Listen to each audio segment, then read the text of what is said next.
meaning we become mentally obese. And when you become mentally obese, you lose your ability to make right decisions because the mind is not performing optimally, right? What leadership is all about. It's not about you. It's about the people that have chosen you to lead them.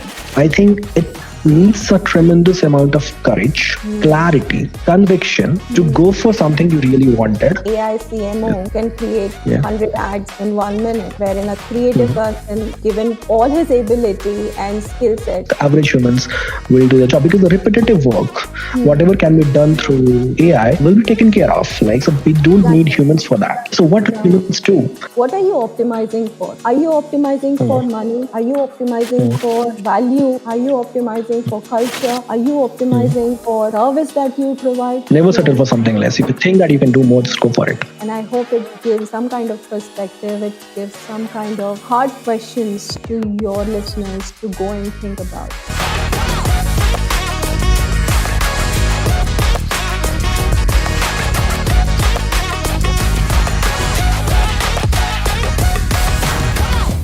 Hello, everyone. In today's podcast session, we have Rupali. Rupali has a tech background from Y2K era that happened in 1998.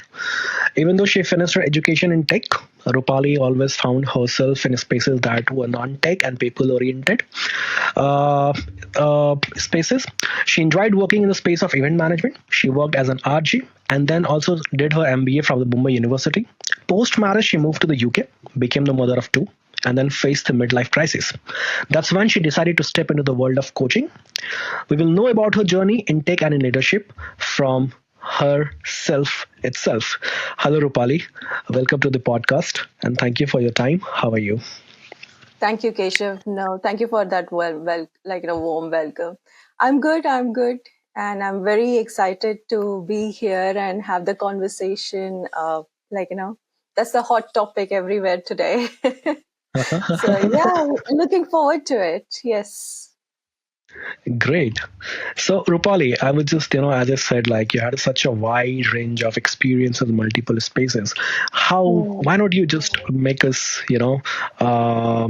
enlighten about your journey, like how this happened and how you keep on, choosing different options, why you did that, where you find your solace, and how you are finding yourself now after marriage, settling to a new country, after working for a different industries, and how's the journey now? How's the life now? Oh, life is very good. I'm in a very happy place today. But it wasn't the same always, I would say. It has been a journey. And it started, the journeys that I have been on, but the journey that I took was not most of the time my decisions. It were decisions that we normally take, based on the society, our family's wishes, and things like that. So yeah, though I come from a tech background, I would like to say how I got into tech. I did my SSC exams and I scored well. So I knew for sure that commerce or science is something that I would not be interested in because numbers were not my strength for a very long time. And science is something the thought of opening a frog in the initial years. I mean, that's how I assumed science was for me. So I just couldn't bear myself putting into a lab doing that. So I for sure knew that I wouldn't go for science or arts. But when I passed the year, I came out of my SSC, when I passed my SSC with good score, I mean, that was the era or year when technology, computer science, computer engineering was coming into play. And a very little push was required from any side to think which way should we go. And I was like, okay, that's, if I have a choice between science and technology, I will blindly go for technology because yes, that's a hot topic. Everyone agreed with that, family, friends. And yeah, so I just went in because science was a no-no for me. And because I scored well, arts and commerce were also not an option. I was too highly qualified for those areas. So Yeah, that's where my technology journey started. I enrolled into diploma in computer science, and I went through the 3 years process of understanding what computers are, the languages, the decision making process. And I just discovered that it was not for me. And Okay. not because I was any less smarter to code or to write a program, but I Mhm. just found it very dull and boring. It was not in me to sit in front of a black screen. I still call it a black screen. It has evolved a lot from the space that I've come from. But it was not in me to sit in front of a black screen and just work with keys and not interacted with it as a person. And so I decided after finishing my, and I also found myself into places where normally smart and well doing meritorious students didn't find themselves, being a part of a extracurricular team, being a part of dance and hosting, being a part of cricket team, women's cricket team or girls cricket team. So I was like, okay, I'm finding these parts more interesting than going to going and doing a lab if I have Uh-huh. a opportunity. So after 3 years of that diploma journey, I decided that okay, I'm not going to go for my BE just yet because I need to figure this out. And being a girl in the early 2000, it was not an easy choice to make because True. True. like you know there was no certainty into what I'm going to choose. Hmm. There a lot of a lot at stake because Hmm. parents just couldn't understand what am I trying to do. They had no Right. clarity, no visibility into my mind and my brain, like how am I thinking, what are the logical rationales behind my thought. And so it was not a smooth or a straightforward choice to make, but I somehow made that choice. And I did not do my BE. I went for an event management course instead because I found myself more interested in that space. And that was the turning point of my life, I would say. It was quite astounding to see the backstage of what we see on screen, because I've been following Miss India pageants, I've been watching Star Screen Awards, and being there and looking how the dream comes true in front of camera was quite an experience for me. And so I went on this journey and I built a career based on that. I started as a volunteer. I started as a side person who used to just go and help teams in the production, without pay, working for 16, 18 hours a day, sleeping on the ground, on the chairs, because you cannot leave it. It's a high pressure, high chaos job. And it was not smooth because my parents just couldn't understand why I'm coming home at 3 in the morning and why I have to leave home for the 4 a.m. taking the first train from wherever I was living to the places I had to be. So it was Hmm. against all the social norms, the regular social norms that I was brought up. That time. And in Yeah. that time, yes, that in that time, where I mean, women now have advanced a lot, Yeah. but the era that I come from, yeah, it was not an easy decision to make. But I knew somewhere in me that this is something I want to follow and give it a try, rather than resigning to the certainty of path where I know where my life is going and I know that I can see this is where I will end up being. So that was something that I don't know. It was always in me. I was born with it, maybe. So they say, like, the real, Yeah. if you really want to learn the business, you do it by having or, coming up with your own business, than Yes. the business that you will learn in the classroom as an MBA grad, right? Yeah. So, Yeah. uh, Absolutely. so when you, Absolutely. yeah. And the key point is, you were excited about technology. You Mm. decided to go for, for diploma in computer science, Yeah. and you were knowing that you are overqualified for commerce and arts, and then you decided that okay, this is still not my calling, and you Yeah. dropped it, and you went for something which you really wanted to do. Yeah. Back in that time, being a girl, I think it needs a tremendous amount of courage, Mm. clarity, conviction to Mm. go for something you really wanted. And then you kept trying different spaces until you find that, okay, this is what I really want to do. Yeah. Right? Yeah. Most of the people in that age, maybe in their 20s, uh, they don't, they just want something of certainty, like they got a job for Yeah. example. Yeah. Even though that is not their calling, they keep on doing it, and they are into that comfort that they are not leaving it for the something they really wanted to. Mm. Right? So I think this message is very important, that just don't settle for something which is, you think that, something for less. I am trying to say, never settle Yeah. for something less. If you think that you can do more, just go for it. Yeah. And That's the best example. yeah, no, thank you. But yes, I think what people nowadays have, like, when you said they are looking for certainty, they are Mhm. also, in the young age, you just want to get out of, like, the shelter of your parents. You just want to stand on your own feet. You want to True. make money so you get the freedom of making choices, like, Hmm. but what I would suggest is you can still do all this. You can still, Hmm. like, follow path where you need to work some time for money. That's fine, absolutely. We don't know where someone's journey is starting from, so there is no Hmm. judgment over there.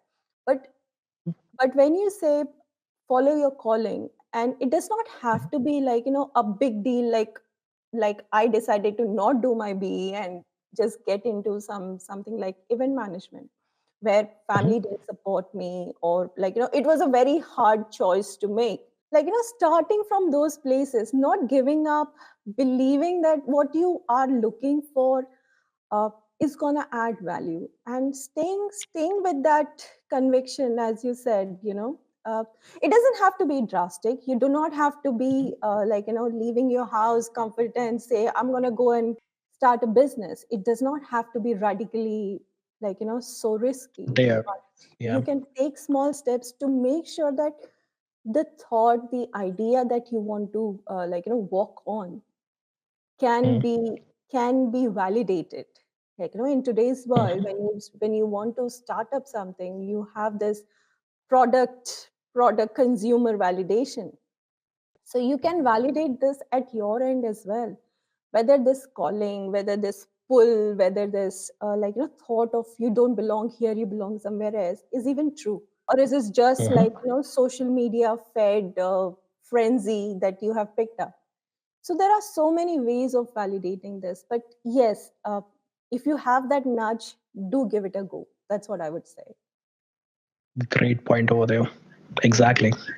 So right now, Rupali, you're working in a leadership space, right? Working with the people from different uh, parts of industry. I believe the people are from the tech space also. How do you think the tech space has changed from the era you are coming up to Mm. now, like from Y2K era to AI era?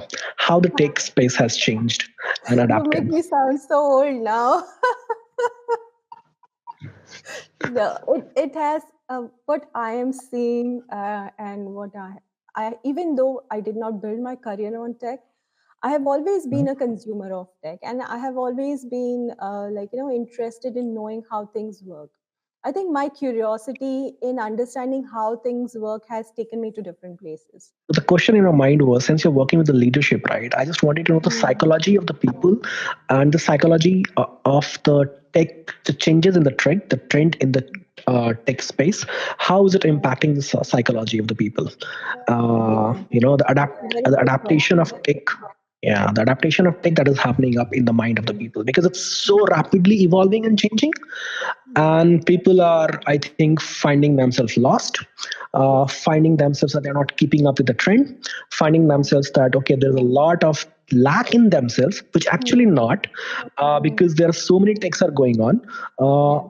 I just wanted to know how you feel about it. What's your reading about it? Yeah. No, that's a very good question, Keshav, and I completely agree with what you have shared. Like, this is exactly the feeling, the underlying pulse, uh, behind.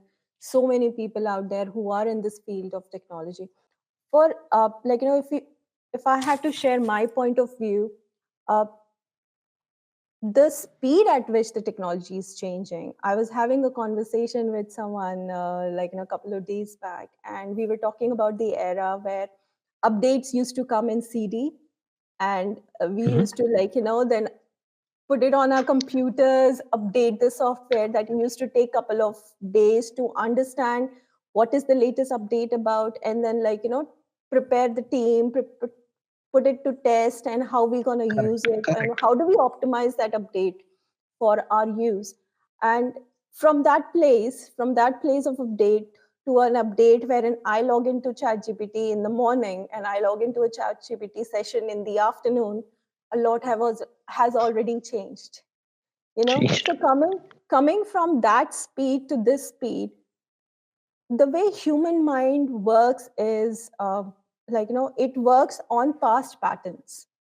So whatever we have been into, whatever we have learned, we index it Google indexes its search lists. So it indexes that information, and when we find ourselves in certain particular event or incidents again, we look at past records and we say, okay, this is my usual pattern, this is my decision making process, this is how I solve a problem, or I think of a problem, or this is how I contemplate on a problem, and we have a mental process. Okay. Now, True. the speed at which technology is changing, a lot has changed so fast that we have not indexed or benchmark that understanding of what has changed, how much has changed, and how fast the change has happened. And so we find our place in a place of always catching up, because we don't know what has changed, and we know for sure that a lot has changed. We find ourselves in a place of overwhelm, like where do we start? I really want to know one thing for you. Since you're talking about LinkedIn and everything, I really want to know that um, on the LinkedIn, on the feed itself, we are looking for the success of other people. They achieved Yeah. some certification, they achieved some new role, they got promotion, and all those sort of things. Yeah. However, there is definitely a lot of hard works going on behind. What we are just Absolutely. seeing is the result, right? But Yeah. still, we as a human have this problem of FOMO, or like Mhm. I am not doing enough in my life. I'm not putting Exactly. extra effort in my life. Where is the lack? Is it me, or is it my environment, or is it my dumb Mm. luck? Whatever it is, where Mm. is that? I think, is it coming from the unawareness of oneself, like what they are exactly looking for in their life? Are Yes. they having peace with themselves, or peace with Mm. their current situations, what exactly they want? Or it is coming from, like, just because they don't know it and they're just running behind what other people are doing it. Yeah. And if it is like that, how one can fix it out? Mm.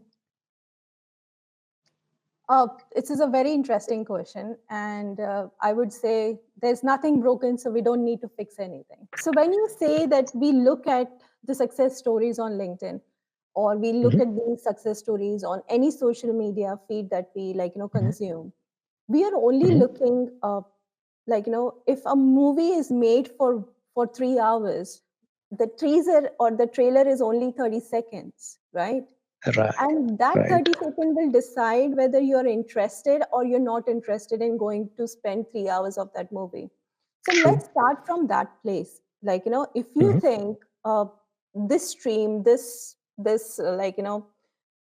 skill set, this technology, this whatever it is of your choice, if you think that you are interested or in pulled towards it, I would say give it a go in a small, do a small trial with it.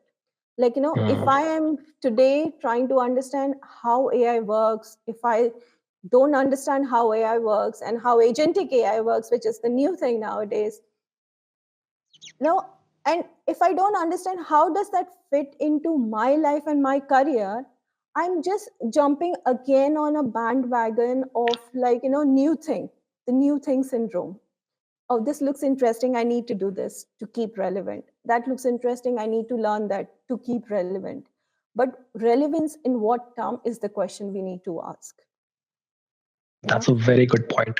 We Yeah. just always And run towards the leaders. Yeah. exactly. It's like, as you said, the fear of missing out. So if I don't learn AI, I'll be redundant. Yes, you will be redundant. But if you are in a season of life where you do not have that kind of energy and time to spend in learning something that is changing so rapidly and so fast, where can you find yourself useful? What do you want to optimize for? I mean, that's one question I always love to ask is, what are you optimizing for? Are you optimizing for money? Are you optimizing for value? Are you optimizing for culture? Are you optimizing for service that you provide? What are you optimizing for? So always have the North Star, like that will guide your decisions, and then you'll always be relevant because you are moving with time. You're just not chasing the changing time. You're Exactly. creating your Keeping the own path. mind that what is your Yeah, optimization is for. exactly. Keep in mind, what are you optimizing for? Just because it's available and you have to do it doesn't mean you have to do it. True. So what are you True. optimizing for? And when you start from that place, you just open up a new way of thinking. And there is no fear of missing out because you're not missing out on anything. You know what you want. So with this leadership, like we talk about the relevance, right? Hmm. In the era of AI, we are talking about the leadership also, like uh, with in a leadership domain where the lot of responsibility because of those competition and the changing change happening right now in the tech space, Hmm. leadership has burned out because they are having so much to take care of, having empathy for other employees of them, also taking care of business, also taking care of their growth. uh, I think the leadership is going through a lot nowadays because of like they have to be relevant in the market because they have to compete in the market. They have to uh, provide the service to the people in a different way so that they Yeah. really want to stay in the market for a long time, right? Hmm. uh, how do you think about the responsibility that leadership is doing and how they can uh, modify the things or work upon themselves or change their view so that Yeah. it will be less burdensome for them, but Yeah. still they are taking care of all those things with a great amount of energy. Hmm. That's a very interesting question, Keshav, you've asked. And let's bring it down to what leadership is all about at like, at its fundamental, at the foundation. It is not about you. It is about the people that have chosen you to lead them. Now, Very right. yeah. And when you come from that place, when you take that spotlight out of you and put it on to the team that you are like, working with, now, Mhm. what does this team need? Where are we going? Again, what are we optimizing for? If my business has given me less budget and I need to deliver this project, what am I optimizing for? Do I then need to make hard decisions? Do I need to make like difficult choices? Do I need to huddle people together and like speed up the process? So understanding what is at the core, but you can only do all this when you know who you are first. Mhm. Like uh, when if I talk about myself, I know for sure that I'm a person who can think creatively, critically on the feet. So Okay. if I'm putting myself in an uncertain area, I'll be least worried about where that like that would lead. So many team is having this, like if your team, the performance metrics they have, like if the Yeah, team is performing well, you are doing well. So that is the metric they you're choose. doing well. So Yeah, for exactly. so it's about performance, not so they are not having this metric of skill sets. They're not having this metric Hmm. of knowing yourself, Yeah. knowing where you are. Like you can put yourself for the best use of yourself. Hmm. Hmm. Yeah, no, that is changing. That is changing. Yes, what you have said is not yet widely adopted, but I Mhm. see that being so relevant in the times that we live in, because if it was about performance and functional, we are already redundant. As Mhm. I said, an AI Yes. CMO can create Yeah. 100 ads in 1 minute, wherein a creative Mhm. person, given all his ability and skill set cannot beat that. It's not about if you can write a code or you can't write a code.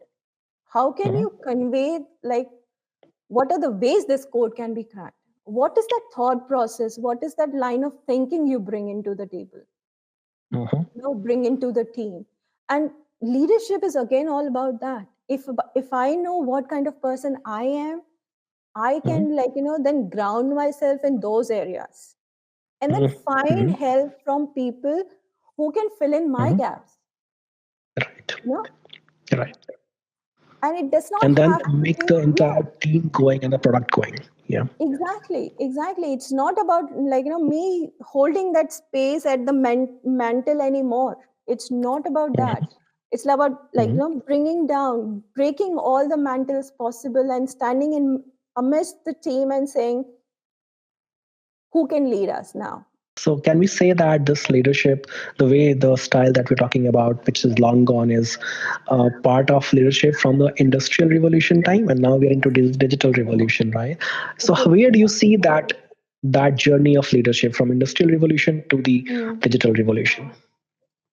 Honestly, Keshav, leadership, people who have been influential leaders, people who have been great leaders. Let's take an example of Mahatma Gandhi. He came from a place where it was industrial revolution, but he led with his own conviction and belief that I can win this war against Britishers using non-violence. How crazy that thought is! Like, Yes.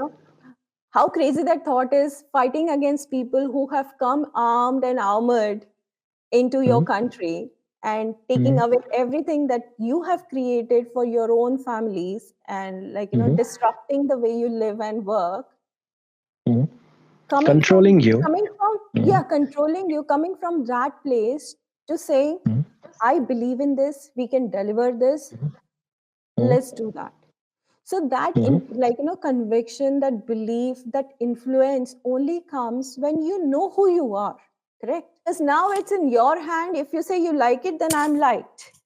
Now, if you say this idea is worth, choosing or considering or, trying, then I'm like, okay, I've done something worthy. But that's not what leadership is about. Leadership That's a is very about, great point. If you're really fearful of being ridiculed, that you will yeah. be mocked, that you will be put aside, you're not a leader. Be No, bold and brave definitely enough to not. say that thought, your vision loud, and go for it, even you are all alone. Yes, even if you're all alone. Because that's what leadership is about. It's about leading everyone to a place, to a goal where nobody has already gone. So there exists a part where people are, scared to work on, or there doesn't exist a path where you think, okay, that path or that route is worth taking, so let's go and create a path. Let's try to create a bridge or build a road. That is what leadership is about. It's not about the position or the chair you sit on or the cabin you sit in, uh, the title you have. Leadership is definitely not a title. If you think it is all about the title, you've already started it wrong. It's So we can about, say that this. So we no, can say that leadership has not changed much at its core from no. industrial revolution to digital revolution. However, the way leaders are working could be different because the need of the time is different. But leadership at its core is still the same what it was back in 1900 or 1700s. Yes, leadership is still the same at its core, as we know from, people from Martin Luther King or Mahatma Gandhi, people who had this the most absurd way of thinking, which did not fit into the, way normal social thoughts. Because where you were fearless of putting that thought out, you were fearless of walking on that path, you had the courage to stand alone, taking your own side because you believe in it. And when you come from that place, you will see slowly people will start moving sides. You will still slowly see your pool, your side getting more and more crowded than people on the other side. So yeah, and leadership starts from knowing yourself. At the core is like, who am I? How I want to do this, whatever I'm doing, and what can I bring of value to my people. That's what leadership today is about. And it's about celebrating the uniqueness, the diversity that we have, rather than saying we all will do the same thing. Great point. Great point. So we talked about AI, Rupali, right? And Yeah. we talked about how this AI is coming up with 100 ads in 10 seconds, maybe. Uh, where we humans will go? I mean, what we will do if AI will take care of everything? One thing is very much sure that people who are creating those LLMs models and the agents on the AI and the people who will consume it, the gap will keep on increasing because there will be less producers, which will be controlling more of the consumers, and consumers will be more dull, more relying on the AI and tech, and not doing themselves much of the things. But I mean, how the general humans, the average humans, will do the job because the repetitive work, whatever can be done through through the AI, will be taken care of. Like so, we don't need Exactly. humans for that, Yeah. right? So what do humans do? Uh, do you have like any suggestion, any point to make on that? I do not have a solution. Definitely, I don't have a solution, but I will share my point of view on this. And this brings a very this conversation is close to my heart because I feel the way we are going with technology, it is only going to create a fractioned society. People who are smart, they are doing what smart people are doing, but they're not doing it for themselves. They're doing for these people who are not so smart and who are going to be a consumer. And an example that I would like to give here is when we were farmers, we produced our own food. We had a very closely managed cycle. Whatever we ate, whatever we the waste that was created, it was all a part of a complete unit. you know Correct. so if we farm, we create a waste, and that waste was given to the livestock, if we had livestock, and that livestock, whatever their waste was, again brought back to the farming land as enrichment for the soil, and that's how we produce better crops. So it was a complete cycle. But then we thought, oh, eating organic is not worth enough, so we need industries and supply chains and Fertilizers. logistics to come into play, fertilizers, to produce more and fast. So we did not optimize for health, we optimized for speed, for production. Akshay, right? I really would like to say over here is that the positive side of AI is that humans will get rid of those repetitive works where they're giving their mind and time to, and they get the time for something creative. That creative that will change something in a different way, and we evolve much better. And second thing would be like like earlier bad days when industrial revolution happened, we were doing this weaving and everything by hand, but with the industry we were able to create this production. But still nowadays I think there are some brands which says like, okay, we it's made by hand kind of thing, right? And And just because it's made exactly, by hand, exactly, it has a different value. So absolutely. that scarcity of your individuality, because you individual can do it, will give you a lot of worth to your knowledge, to your skill, to your wealth, is what I'm thinking Yeah, of. Correct me exactly, if I said exactly. something And which is not. no, no, absolutely right. And when you when you come in a place where everything is machine produced, to see a stitch gone wrong on an item that you are looking at, that will tell you a different story. It will tell you a story that this item was being someone has put in their energy, their love, their skill, their talent in shaping this in the shape and form, whatever it is. And that will definitely demand a different kind of value from the right kind of people. Now it might not be something that someone who's looking for a perfect line and perfect shape, but it will be definitely from a perspective of a person who's looking to find something individually connected to. You know, something that tells a story, something that has a human connection. And exactly, so that's the divide. It's again like, you spend more for an organic produce than what you spend for your normal produce. Providers using fertilizers and scientific innovations. But then again, we know that, yeah. I read somewhere that this says ki, I really want my AI to do my laundry and all the stuff, my house chores, and what I really want to do is create art. So Exactly, yeah, exactly. So yeah, it is out there. Like, that technological advancement is out there. And I was having this thought before this conversation, before logging in today, that we will not remember the life as it was 6 months back. We live in an era where we don't have to change and get down to a grocery store and buy things. You're doing that on your apps nowadays. right. You see robots in your household, which has become a common sight, where Yes, you just put it on charge, put it on timing, and it will do the sweeping and cleaning, like, based on right, the programming that you have set. So where do right. you now spend time? What Very is true. it that you really want in your life? So again, like, identifying what is valuable in your life right now, whether it is chasing the technology that you need to learn. If that inspires you, yes, please go and do it, but don't do it just because everyone else is doing it. Can you go back and find yourself connecting with the nature? Do you want to go hiking, traveling? What is it that you want to do with the time that you have created using technology? What we are currently doing is we are worrying about the technology, so that is using our time.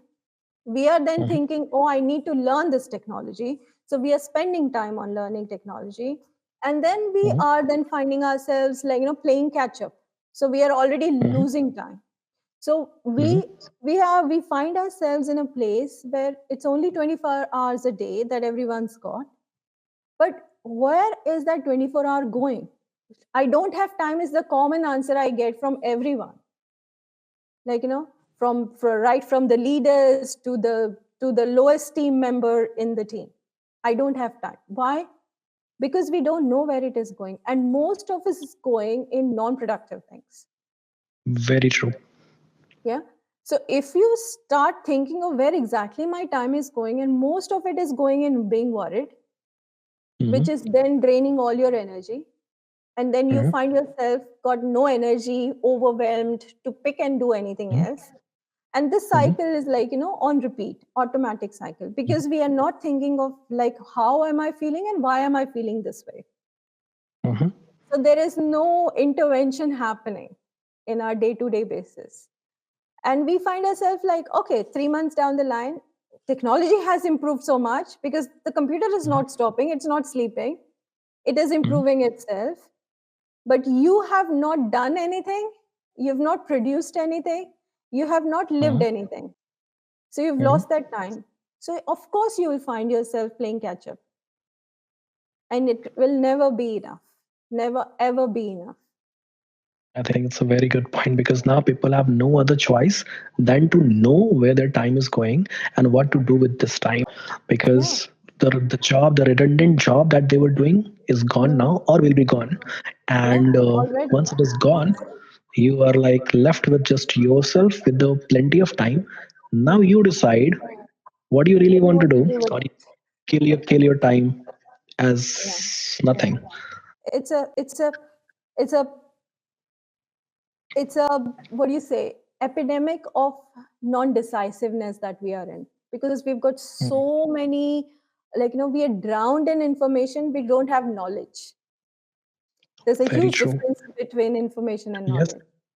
that's true. And we are drowned in information. Like, everyone out there is teaching you something, is telling you something, is guiding you somewhere. Even the WhatsApp forwards that you receive on your communities, will tend to give you some takeaway that you need or maybe not need in your day. But it's everywhere. There are very less touch points where you are not bombarded with information in our life Very today. nice. Yeah, Yeah, and it is very important for their mental fitness also to not exactly. bombard with all those gyans and all those things. Just live your life from your own space of mind, Yeah, yeah. and Yeah, technology just do what fasting. you feel. Technology fasting is not happening. It's not happening. We have Mhm, become mentally obese. And when you become mentally obese, you lose your ability to make right decisions because the mind is not performing optimally, right? It's mhm, mhm. overloaded with so much of information that it can't process the nutrition or the knowledge out of it. Mhm, And so you're like, you can't decide mhm. whether Tesla's AI is good for your business, or OpenAI's product or tool Good. is good for your business, or Copilot is good, or Gemini is good. You are it's a indecisiveness, That it is coming. that we have Mhm. come through, and it's a very difficult place. And to make right decisions, to make aligned decisions, it all boils down to the same thing: who you are at the core. Just because it is available, you have to use it, you have to do it. Mhm. What are your value systems that you're driving with? I also find that technology reveals who we are. So, for example, if I don't have anything to do, or if I'm done with all those tasks, what I'm doing is I'm just having binge watching Netflix, some sort of thing like that. That Yeah, reveals that who am I at the core, it right? does. Yeah, So, it does. Yeah. It was a very interesting conversation that I watched on a podcast that talk about, mhm, took the conversation back to Star Trek days, where mhm. the forces of power were fought between the good and the bad people. So I was watching this video of Satya Nadella, and he was talking Yeah, about the use of AI. He can put it into the biology, where the yeah, protein structure and molecules which can be mm, used in different diseases in the body, yeah, so that it can be helpful for creating those models instantly and giving the result exactly. instantly, right? Exactly. Exactly. So you're still spending all the resources, you're still spending all the time, you're still building this capability. You're creating this force. But how Mm, do you use that force is absolutely mm, in based on the container where it sits. So if you have mm, good reason to use this tool and technology, you'll do good. And if you mhm, really don't know what to do with this tool and technology, you'll mm. find no application whatsoever what you're trying to create, because you don't know what it Definitely. does, and you don't know yourself where you want to go with it. Yeah. Mhm. And if you have ill thoughts and ill intentions to use this technology, I mean, there are scammers using uh, Yeah, human voices, human true. faces. Yeah. They're using inter- human clips from internet and then morphing them to Mhm. scam people, to exploit them. So it's available, it's a force that is available to every one of us, but how do we want to use it depends on the The container which intent we are in. behind, yeah, the intent Intention. behind that. Yeah, yeah, absolutely, Great. absolutely. Thank you. Thank you, Rupali. I think with this, it was really great talking to you, knowing all those Very aspects much. from, from your journey, from the leadership, from the coaching, your view about AI, your view about leadership, what it was, leadership, what is now, and how things are evolving. Thank you very much. I believe we'll be having a similar conversation in the future, and I Yes, really want to host you in the future as a guest again. So, I'll I mean, I'll for be today, thank you very much for your more time. than happy. No, I'll be very Yeah, more than happy to come back and have this conversation and see how much it has changed to right. from today to the day we talk about it. But yeah, I'm so glad we had this conversation. I had a lot of fun talking about it, and I hope it gives some kind of perspective. It gives some kind of hard questions to your listeners to go and think about. So yeah, just leaving with that. That's right. That's right. Thank you. Thank you.